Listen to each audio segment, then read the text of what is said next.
Well, I'm in some serious trouble. I wasn't thinking about consequentialism or deontology, so we'll take it down a notch from there. But thank you, Professor Ray. That was actually fascinating and leads directly into the conversation that we want to have today. I'm Stan Crosley. I work at Indiana University. I am a senior fellow at the Information Accountability Foundation, a senior fellow at the Future Privacy Forum. We have a joint health initiative there that is working on identifying common definitions and common ecosystem characteristics for health across the healthcare ecosystem, both inside covered entities and within industry. And that project is going very well. We have a number of folks in this room who are a part of it. And so I consider myself kind of like a privacy gym rat. I'm from Indiana. I grew up playing basketball because that's what we do there. And you'd never pass a gym that you don't want to poke your head in to see if you play basketball. And so I look and I see privacy dialogue going on somewhere, and I like to try and jump in the middle of it, especially if it's health privacy. It's kind of what attracts me to things.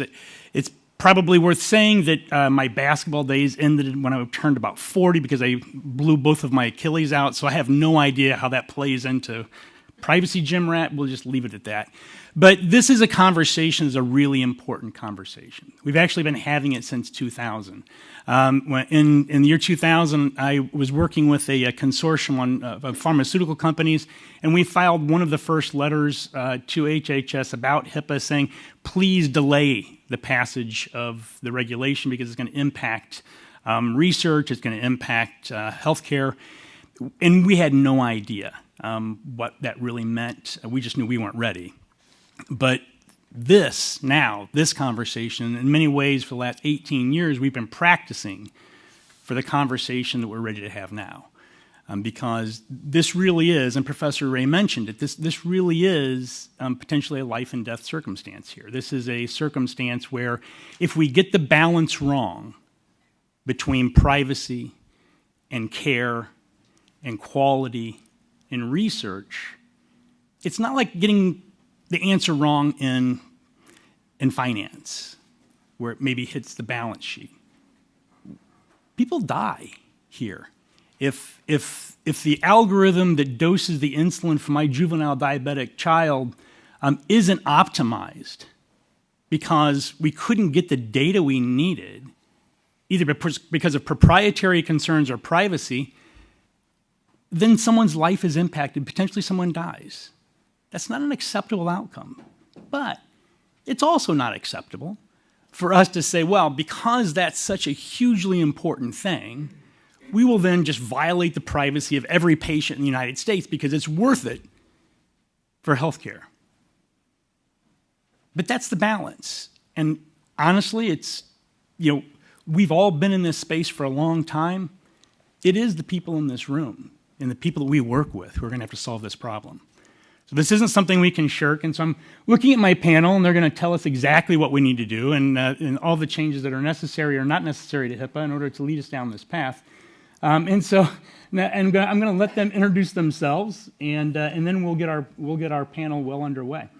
Paul? You're going to make me talk about myself? I am. So I am Paul Westfall. I'm a Washington counsel and lobbyist at the American Medical Association. I provide legislative regulatory analysis on a variety of issues, including HIPAA, privacy, security, program integrity, fraud, waste, and abuse, cybersecurity, health information technology, and data access, use, and transparency.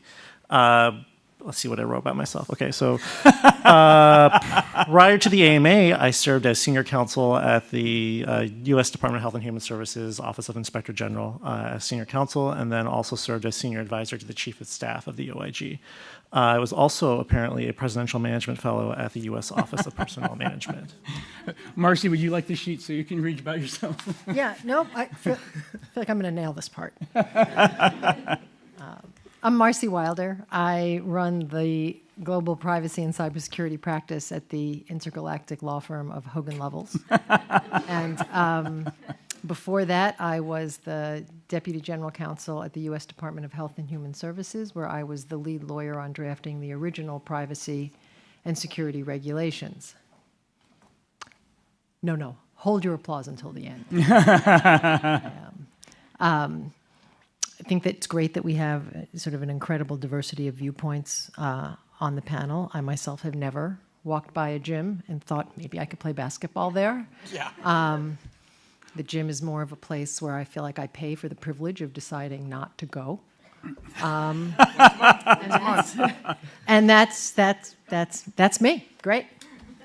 Morgan. My name is Morgan Reed. I am the president of the App Association, but for the purposes of this, I am the executive director of the Connected Health Initiative, which is a collective of about 200 companies, academic medical centers, patient groups, other key players in the health space that have an interest in trying to improve digital medicine.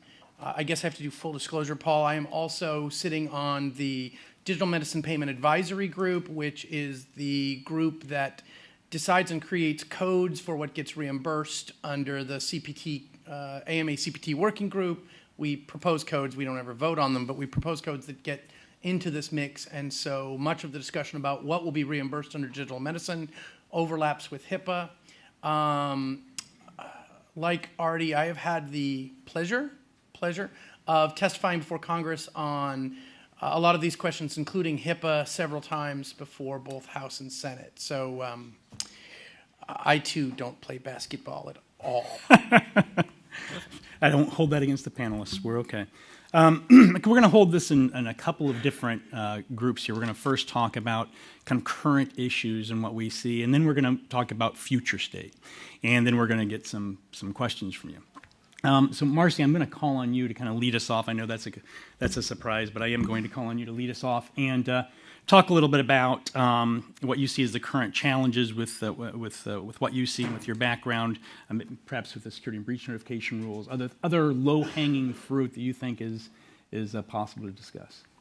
Yeah, I mean, I think that we've heard from this administration that one of the things they want to do is reduce regulatory burden.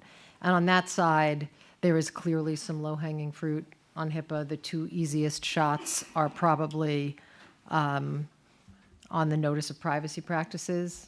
This is not that interesting, nor is it that difficult, but there's almost nobody that would say, yes, what we want is for everybody to get a paper that's written like a mortgage document and then sign another piece of paper or give their electronic signature that they have received it. That seems like not the way to go. My guess is the agency will make that easier. Will they go all the way and make it so that you need to simply make it available or post it publicly or post it on your website? Don't know how far they're going to go in lifting the burden, but they're going to do something in that regard.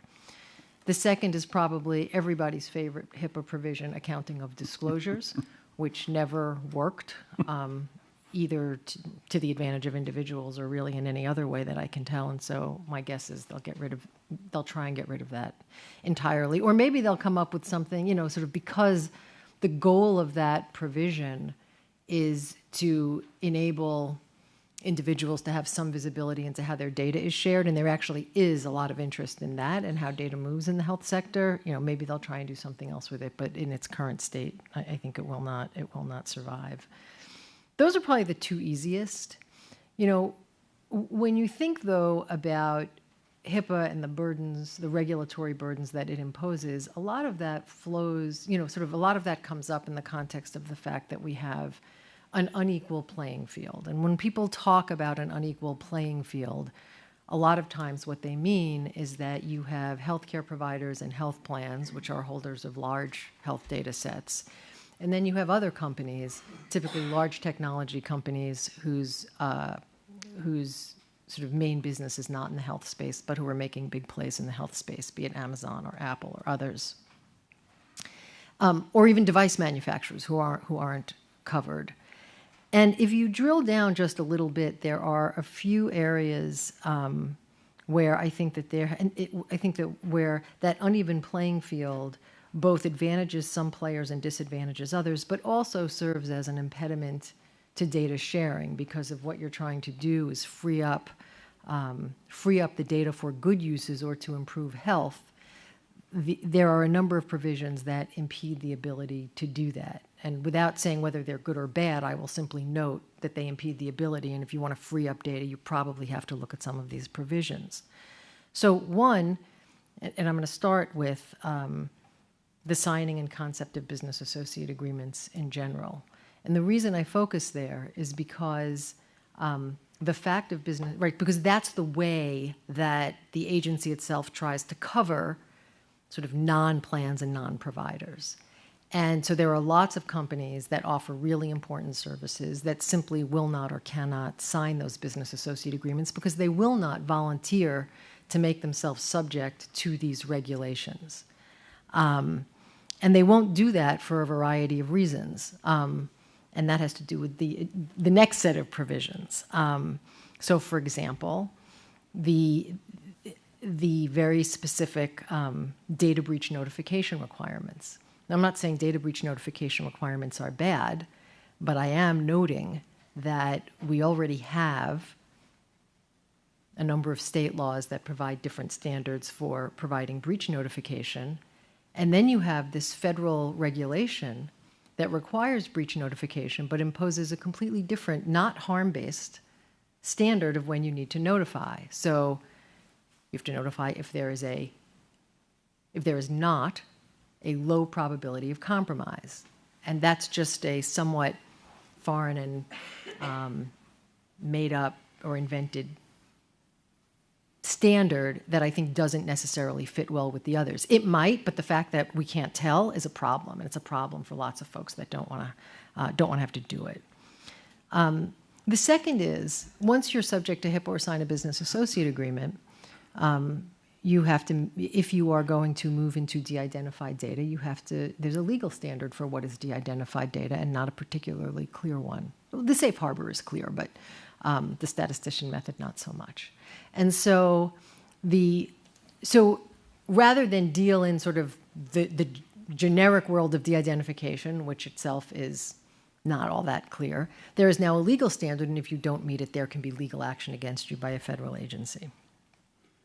And the last that I will mention, where I think you have to look in terms of regulatory burden, evening the playing field and freeing up data to flow more easily, is individual rights. And the reason one needs to focus on individual rights, and it's a little bit hard to do that maybe because people generally think individual rights are a good thing, right? Individuals should have a right to access their own healthcare information. And when the rules were written about 20 years ago,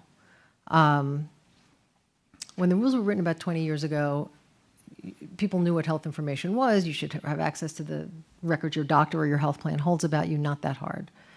But if you look at individual access rights today, you have a right to access your data, you have a right to designate its disclosure or require its disclosure to a third party, and you have a right to correct or amend the record. Those don't sound like terrible things.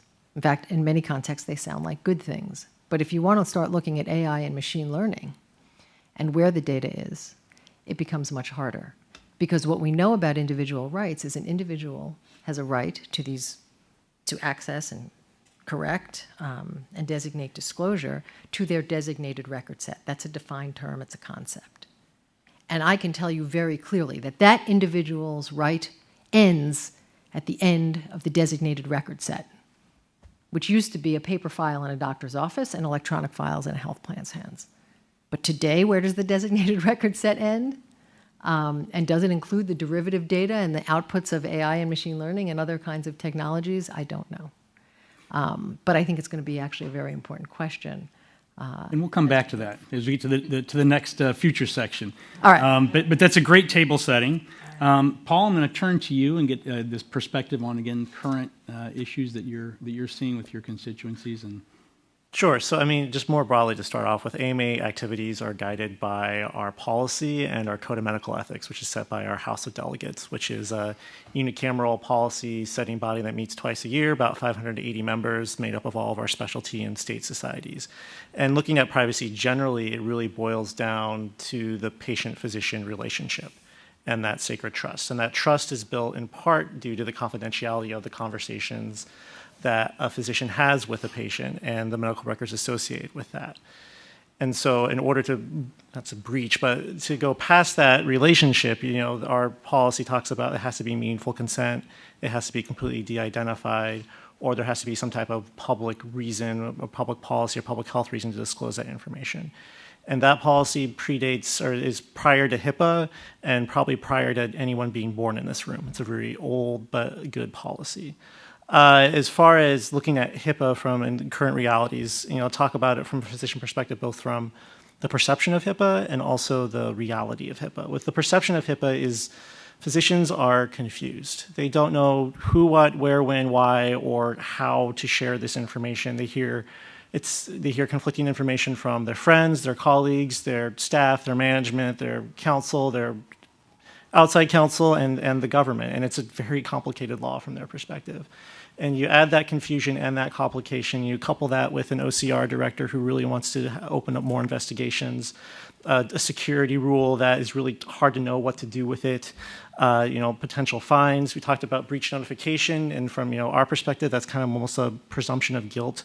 That you have physicians in a place where they are at, it's best to presume the worst, and that would lead them to potentially not sharing that information, even though it is completely allowed under the law.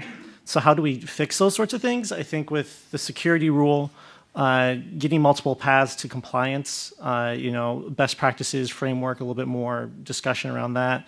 With the breach notification, I think we might need to look at that to change that presumption and maybe go back to the harm standard. And also, it relates to what Marcy was talking about. Doing those sorts of things also reduces administrative burden, which is obviously a priority of the AMA, and also reduces the demand of the pressures of compliance to comply with all of these laws. And then from a reality perspective, and current reality is that, we're talking here about how to fix things, that sort of thing.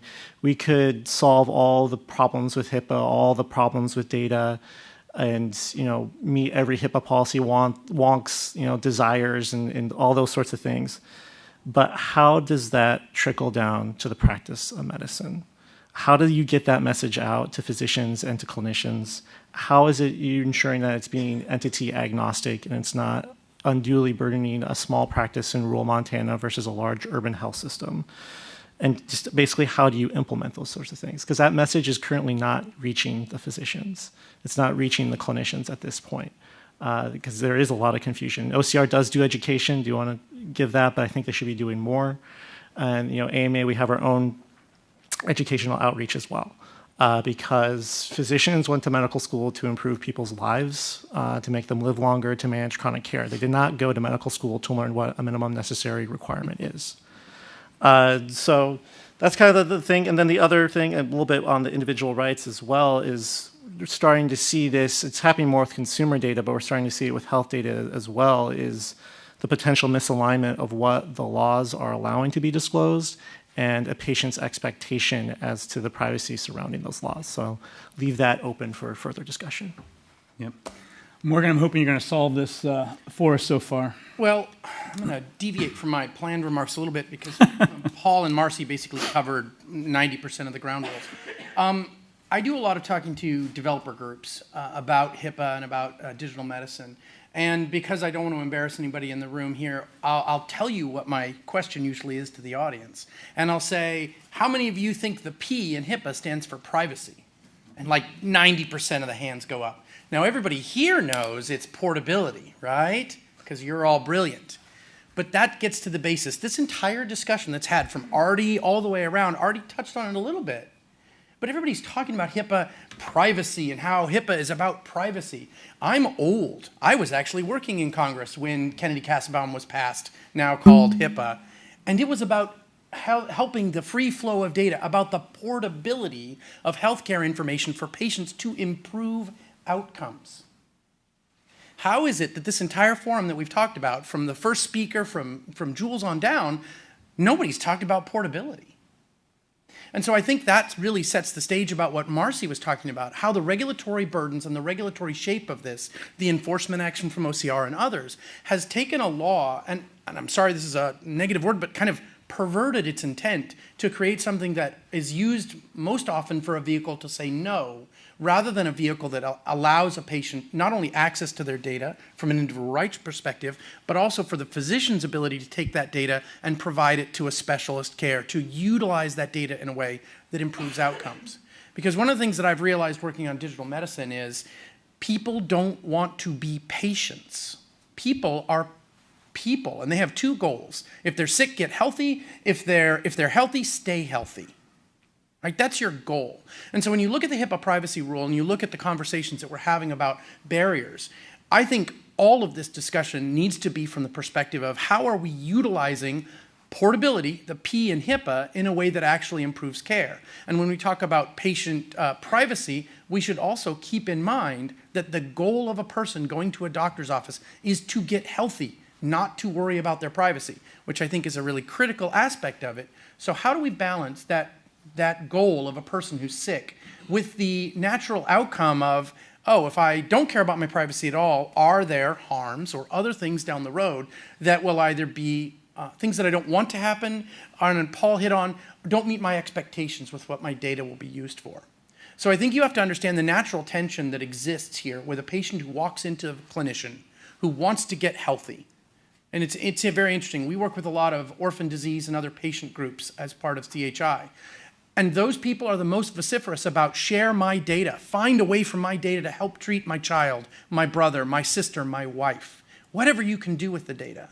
So the tension that we have here is not big business trying to misuse data or physicians being sloppy. It's how do we protect the privacy of the patient while still meeting the primary goal, which is to make people healthy or let people stay healthy. And so I think both Paul and Marcy hit on some really key factors that we see from the developer side, from those exciting, innovative businesses that Artie was talking about that are trying to make a difference in there. Part of it comes from regulatory uncertainty. The reality is I arched an eyebrow when Paul said that OCR does education. Well, since the budget of ONC has been slashed, OCR essentially does almost no education. And that's not the staff of OCR's fault. Linda Sanchez and Devin, before she left, did amazing work to do outreach to the vendor community. But it's frankly not a mission. Here's something most of you probably don't know. When OCR takes action against someone and there's a settlement and there's money paid out, that money cannot be used for education. It can only be used to sue the next covered entity.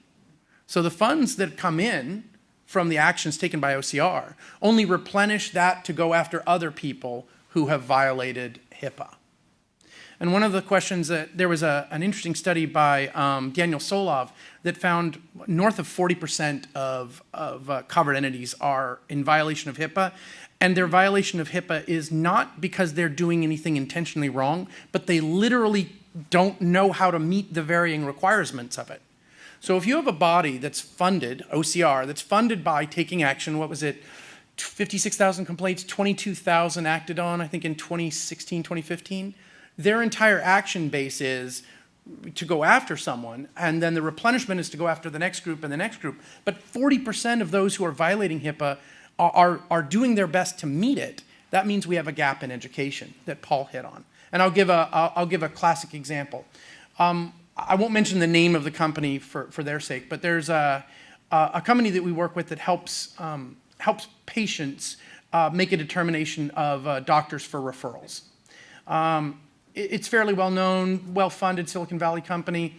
I've talked to the CEO at length, and he actually met with the Secretary of HHS to talk about this issue, because every time he walks into a medical facility or a doctor's office, small or large, he gets completely different answers for the same product. Walks into one clinic, one large medical facility, and they say, every doctor needs to sign a separate BA with your service. The next says, no, we can do one for the entire practice, do one BA for your service, we move forward. But here's the kicker. So that's one problem. Everyone gives a different answer. Here's the kicker. Every single one of those BAs is different. There is no uniform BA, and every risk assessment officer in every single one of those healthcare facilities, one of those covered entities, has a completely different read on what's critical in that BA. Yep. So we have an education problem. We have a standardization problem. And then I think finally we have is a bit of a loss of insight into the fact that the primary goal of HIPAA is data portability. And so when this confusion bubbles up into, and we joke about this with folks at the AMA, HIPAA becomes an excuse to say no. Your doctor's office says, I can't provide that because HIPAA. There was recently I think it was basketball, right? Somebody got injured, and the coach said, oh, I can't tell you about it because HIPAA. Yep. And everybody in my office was like, you're not a covered entity. But that gets to the primary thing. If the understanding of what HIPAA is, its framework, its impact, its regulatory burdens, and how it impacts is so poorly understood that an NCAA coach will expound at a press conference, I can't talk about that knee injury because HIPAA. Now, it might have been FERPA, but not HIPAA. It tells you just how misaligned we are with the original goal of HIPAA, which is to improve data portability and ultimately to improve care. So I have lots of examples of those, but I think I want to join both Marcy and Paul in kind of framing up those basically four corners of it. And then before it sounds like I'm telling everybody to go just start drinking, I will say that I think this problem is something that we will solve for some very basic reasons. That is because we don't have enough doctors and we have too many patients. And if we don't find a way to deal with digital medicine and to do, as Artie was talking about, the AI, and as Marcy was talking about, to do better learnings on this, we will not be able to provide care for the nearly 70 million Americans that will be over the age of 65 by 2030. So I mean, that's, there's your future lead. It's a perfect lead into the future stuff, right? And so as we think about digital health and we think really about the current buzz of value-based care or health outcomes, and the fact that a lot of the stakeholders within that value-based care ecosystem are actually outside of the jurisdiction of HIPAA. It's pharma industry, it's medical device, it's technology companies, it's app developers who are doing decision support. How do we think of, we could enable that data flow in a way that doesn't require hundreds of thousands of business associate agreements to be signed, all uneven and with an incredible administrative burden. Are there other ideas, or are there other blocks that you see why this to value-based care? Looking at my panelists, looking at the audience. A lot of silence. So one of the things that's really interesting, since I know many of your faces, many folks here are familiar with macro MIPS there was a grimace out in the audience right there, and what we went through on Meaningful Use 3. I think the reality is that digital medicine and the concomitant data use that goes along with it is absolutely essential to provide for value-based care. And I'll give the most obvious statistical example, and Paul's heard me do this one before, but if you go to your doctor today and you're seeing your doctor at the prime of their game, she will have seen roughly 29,000 patients when she sees you. But here's the problem. Of those 29,000 patients, those with your exact condition, your comorbidity, your genotype, your medical history, your location, what you eat, you'll be lucky that if she's seen 500 patients that's with your data type. And the idea that your physician is going to make a decision about your treatment based on what they remember from school 15 years ago and then 500 data points randomly spread over the past 20 years is insane. No one who does data science would ever think that that's a good outcome. And yet our physicians do a great job under those limitations. So to value-based medicine, the only way you can arm a physician with the ability to provide value-based care is if they understand that women of Ashkenazi Jewish descent do better with this treatment, or a patient, a man with Irish descent actually does better with this PT. Oh, if you have type 2 diabetes, but also this, then you might want to look at this medication. So value-based care, better use of data is a must-do, not a nice-to-do when it gets to it. And so you see that in the improvement activities that have been included under MIPS. There are specific IAs that actually are now in place, an improvement activity, that reward a physician if they encourage a patient to use remote patient monitoring and other digital medicine. For those who may not know, just a brief MIPS. I know I'm Just high level. High level. Ways doctors get paid for value-based medicine. A mechanism by which the current version that you know, if you're older, is fee-for-service, right? The doctor is paid for the service they provide, but what if you're not sick, or if it's an ongoing? How does a doctor get properly compensated for the work that they're doing to provide you that ultimate outcome you want? Get healthy, stay healthy. very good. I mean, when I think about value-based care and how we're going to improve healthcare and actually sort of get this data and put it to good use, part of that has to do with the ability of a physician to get a view into not just the clinical data, but into other kinds of data and be able to extract insights from it, right? So it's social media data and exercise data and grocery data and how often you eat out, right? There's lots of data points that go into health outcomes. And part of this may be, and it happens on a small scale now, right? I mean, you can wear a tracker and count your steps, and you can make that available to lots of people who really aren't that interested in it by consenting. But to get beyond that, it may be that we need to enable data aggregation in some bigger ways. One of the pathways there is through making more clear and enabling certain kinds of de-identification where it can safely be aggregated, and there are appropriate protections against re-identification. And I could sit here and summarize sort of the state of play right now around de-identification. And I could just sort of say, I could be like, oh, de-identification, differential privacy, masking, salting, hashing. We're going to introduce a lot of noise. And sort of I could do that. And then at the end of the day, the question is still going to be, that's great, but is it de-identified? Is it re-identifiable? And so getting past sort of the jargon of what can be done, I think you really do have to look at the legal standard and do some hard thinking about what counts and how do we bring these data sets together in a way that's safe. At the other end of it, there are data sets that can be put together with patient authorization. And as Morgan had said earlier, there are actually lots of people who are interested in making their data available. So even if you look at something as simple as how do you get consent or how do you get authorization, and lighten up on the fact that this sort of page-long authorization that has to have a bunch of magic words under HIPAA, there might be a better way, given what small screens look like, and there's been a lot of work done on this in research consents, there might be a better way to actually enable individuals to give permission in a meaningful way for their data to be aggregated. So those are two. I want to jump in on one thing Marcy said that's really important. She was talking about hashing and differential privacy.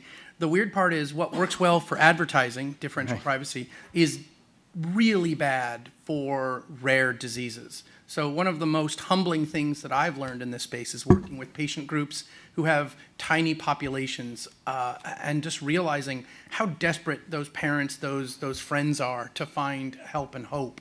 And so when we talk glibly about differential privacy, thinking, well, it'll help the overall data set, you have to actually think about how does it actually save those people who are looking for answers. So I think Marcy's point about being glib about what we mean at the state of play on anonymization or de-identification, we have to be really careful that what we do there doesn't wipe out people who are in sometimes called orphan diseases, or these other really small populations where there are some horrific things that we can probably figure out if we can figure out what are the overall layers that are going into their health problem. Yeah, and I definitely agree with what Morgan and Marcy are saying generally, and with viewing into the clinical data and the social media data and the groceries, that sort of stuff. As long as it's meaningful and actually integrated into the workflow of a physician, then yeah, that's something that we'll definitely be behind. But just throwing a glut of data at a physician and asking them to— What did you say? Nobody wants it. And them wanting to use that, I mean, that's just more time and more administrative burden onto them. As far as how to enable data flow and other blocks of value-based care, one thing that always jumps in my mind is the Stark and Anti-Kickback statute, and it's blocking, the referrals of the value. supposed to operate in a fee-for-service world, supposed to stop the volume or value of services between referral patterns, and that can stop the data flow as well, because if they are scared that they're going to be violating Stark or anti-kickback, which is kickback is criminal, that's 10 years in prison and up to $200,000 in fines, that those things exist and also need to be taken care of. And I know it's all part of the hashtag RS2CC, the regulatory sprint to coordinated care, the 4 RFIs, and the HIPAA one is one of them. Already had the Stark and kickback one. And I mean, that's from our perspective, what we hear from our physician members. It's not necessarily that, I mean, HIPAA, yeah, definitely see the non-covered entities, covered entities sharing the data. They definitely talk about that, but the bigger thing is the Stark world and the kickback world. And something that they're probably a little bit more familiar with, and also is a very clear violation in certain circumstances. So, I have my next couple of questions will probably be less popular. But meaningful use was suspended. What about? I can't remember what we're on 3 or 4. But it was the ingestion of data from external sources, and that was a quality issue, as well as the ability to prove that any app, the interoperability concept of any application being able to provide data to active users. Those were some of the criteria that were in the meaningful use criteria that now is not being advanced. Is that good or bad? Well, I think we'll know a little bit more in 4 hours. The White House we'll all be sitting down to the White House to talk about some of the interoperability questions. Yeah. Okay. So we'll know more in a few hours what's going on no blocking and how that looks. The 21st Century Cures had a requirement around some of the issues you raise.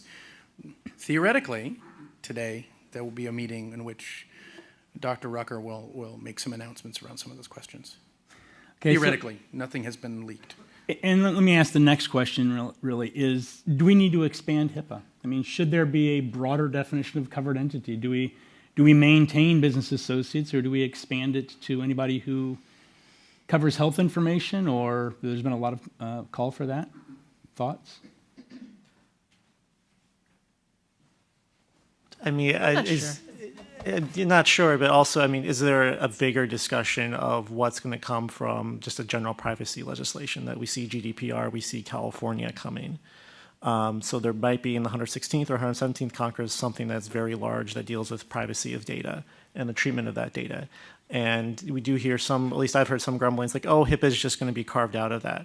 I think we need to have that discussion. It shouldn't be an automatic carve out. It's something that we should be discussing about whether or not with HIPAA and its relationship to whatever that GDPR-like law or bill that comes in discussion, because again, from a practical perspective, from an administrative burden perspective, you're adding on another layer on a physician practice of compliance of these laws or whatever this law is. And that's going to apply to a physician office or a healthcare practice, even with their non-HIPAA data, their employment records, those sorts of things as well.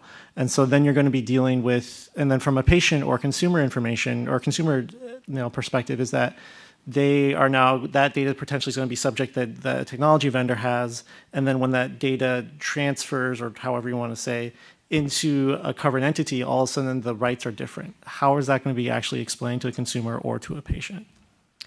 Yeah, I mean, I think it's hard to answer the question, should HIPAA be expanded? I mean, the answer to that question is, well, it depends what's your goal. And as we think about, so if we start talking about what's the goal, right? And there's sort of a pat way to put, well, we want to increase data sharing and have data put to good use and at the same time protect privacy. Okay, so a couple of ways, how do we live with the fact of this 20-year legacy regulation that is sector specific to health? That is simply a fact. And now that we want to change that sector-specific approach and do something more general, because that's where the world has gone, and so the U.S. is likely to move in that direction, we have one of two kinds. We say, well, let's carve HIPAA out, and then there's a boundary question, or let's expand HIPAA to include others. And the fact of the matter that that HIPAA regulation was not written to include others, right? It's not really designed for those businesses and institutions that are not covered. So to say expand it, it probably won't work that well. The same is true of carving it out, but that may be the lesser of two not great solutions. But I think you have to get into a more granular conversation about what are you trying to accomplish and what do we do with this legacy? We have an installed base of regulation, essentially. And it's a legacy system, so we're going to have to work on integration, which never goes great, but sometimes it's the best solution. So Marcy's analogy is really well done, and the idea of, how are we going to fix the airplane while it's flying? I think the problem, though, with what you were saying about, well, it's a not great solution. Again, so to be very blunt, I wonder if HIPAA we oughtn't to look at the overall concept. Because remember, P stands for portability. So we've got this Portability and Insurance Portability Act that's now been wedged into being the premier privacy bill around healthcare, post-high-tech and everything else. But it's got parts of it that have nothing to do with the idea of the good and careful use of people's data. So I'm not sure HIPAA is the right vehicle to be expanded upon. The second thing is, if any of you have anybody with an autoimmune disorder, that for someone with Hashimoto's, fibromyalgia, and others, it's almost at a state of witch doctoring of people trying to figure out treatments. The doctor gives you a pill, but the pill doesn't deal with this element of it. So when we talk about health data, I think both of my fellow panelists got to something that's going to be really critical. If you have an autoimmune disorder, you don't know what is health information. And as Marcy said earlier, we may need to be pulling in data sets to figure out that it's a combination of environmental, genetic, and a whole lot of other parts of your world that actually are making you sick and can lead to getting you healthy, what you eat. And so right now, an expansion of HIPAA to include anything that might be health related, well, in the case of autoimmune disorders, could be literally every piece of data. So you can't expand HIPAA to say that which may have health consequences, because that's literally everything. Stress is a key factor for a lot of autoimmune disorders. So would it be the length of your commute is now covered by HIPAA because it might have an implication on your health? So I don't think HIPAA, in terms of just declaring anything that has health relevancy. And then I think the key thing that Paul hit on, which is enforcement. You're going to ask OCR to enforce against everyone when its statutory authority is pretty specific and, frankly, very punitive. I mean, it's an organization built to sue people, essentially. And so is that really the best way that you want to see us achieve the P, portability, and the utilization of data by an organization that's entire foundation is based on, thou shalt not, or I'll sue you into the dirt? And I think we have to find another way to introduce data that helps with patient outcomes, because that's the primary goal. Questions from the audience? Oh, we have several. Go ahead. I'm feel better than I sound. I've sort of a question for Paul. You complain with justification about the complexity of the HIPAA Privacy Rule, and then you have the security rule that's written at a higher level and gives everybody more authority to make decisions that are suitable for their own circumstance. And you complain about that rule as well. And I wonder what kind of solution you would like to see. I think from a security rule perspective, having multiple paths to compliance and having good best practices and a good framework so physicians know that you get 80% of the way there, that's good from OCR's perspective. And again, I think part of my complaint relates back to what Morgan's talking about, and that's education. So I think better education in these things is always good. And I mean that's about it. Yeah, I want to actually. I think that the security rule itself is actually pretty good regulation and a pretty good solution. The problem, I don't, you're sort of, it's kind to say, well, there needs to be more education. My view is the way that the agency is enforcing the security rule is a travesty, because On the one hand, the rule is supposed to be flexible and scalable, and there should be multiple pathways to compliance. And if you look at the enforcement actions, a lot of the big numbers are being driven by the failure to perform an adequate HIPAA security risk assessment. But if you ask the agency, what is adequate, or why is this not adequate, they will point to pages and pages of guidance that will not give you the answer.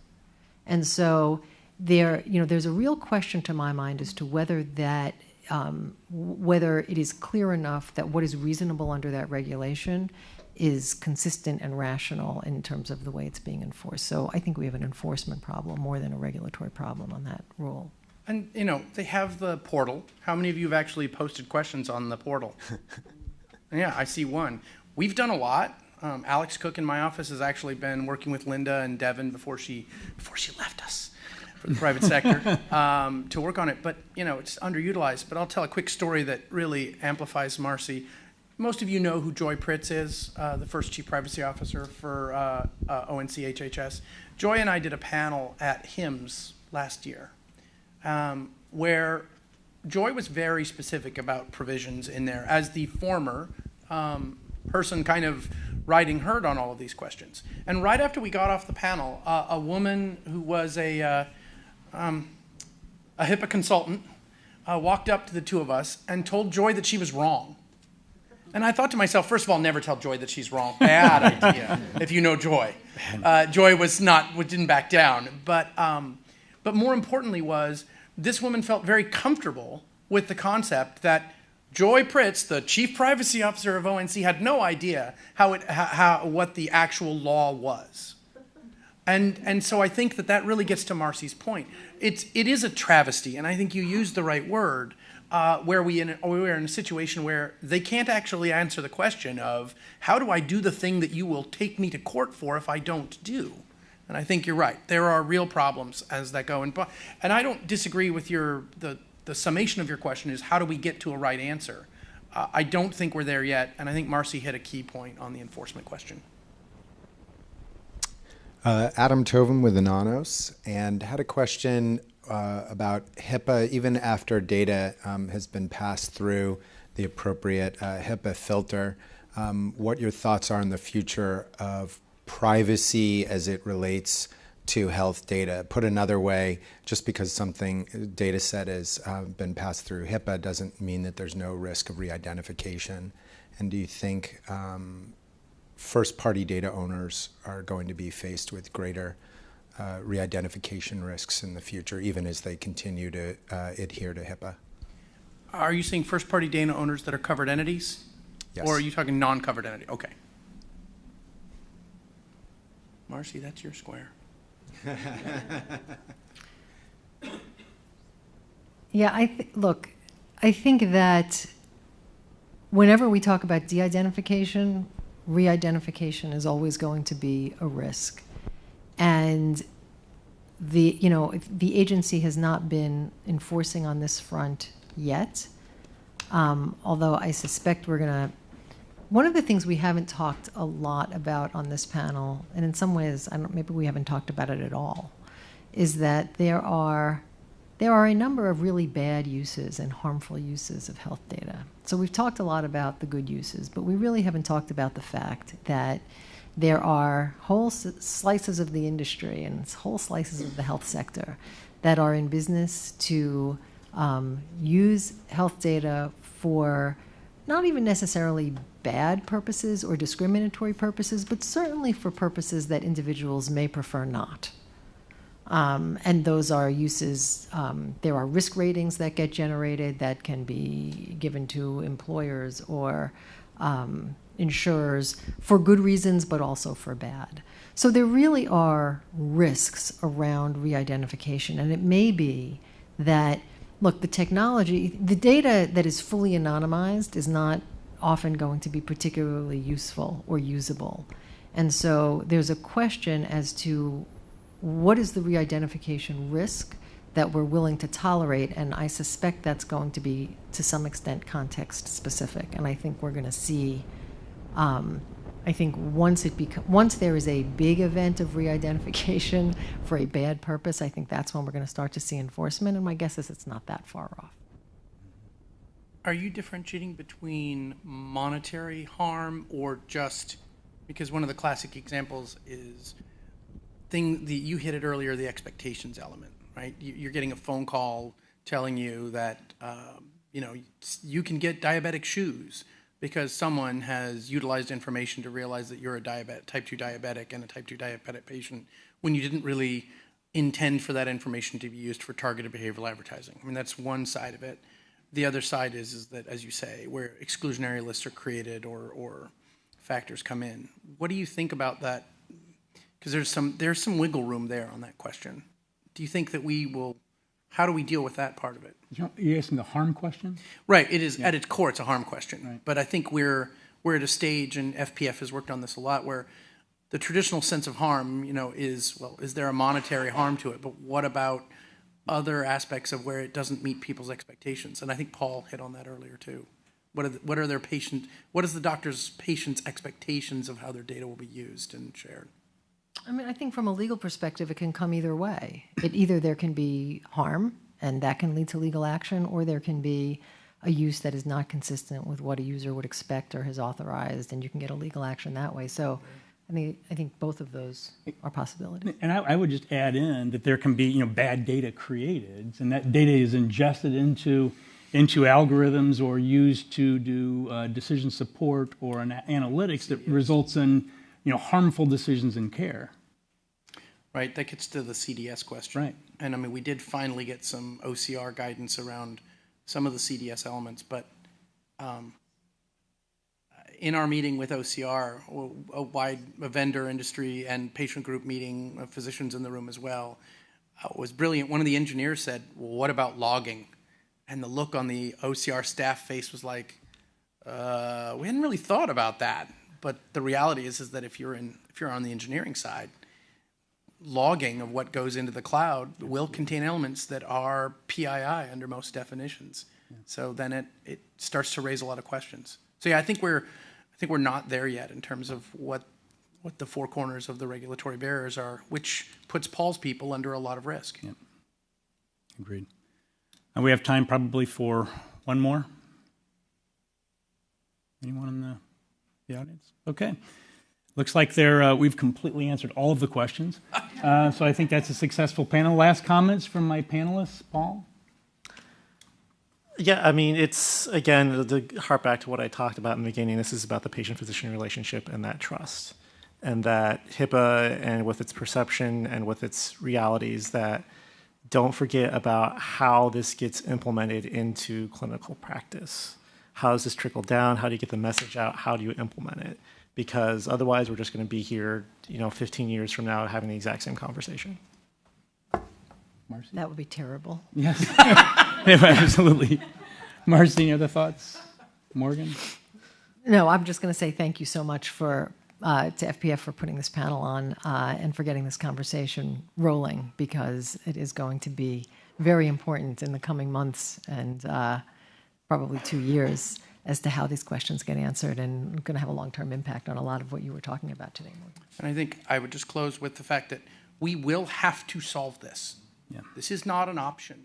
5 weeks ago, I testified before Senate Health Committee, and the person sitting to my right was the insurance commissioner from the state of Wyoming, former rodeo rider, of all things, big guy. And he said, when asked by Senator Enzi a question about physicians, he said that the state of Wyoming now has 157 physicians for every 100,000 people. Wow. There are states that are worse than that. So right now, if you're in Wyoming and you need care, you go out of state. I don't know if you've looked at your map. Wyoming's a big state.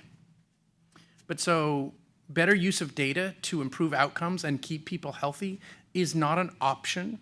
It is a must-do, because we don't have enough doctors in enough places to treat people. So the good news, bad news of this is we got to deal with this. Putting data to work is what we're going to have to do, because we just don't have enough physicians to make it all work. Thank you so much. Thank you to FPF and Intel and Duke. Thank you.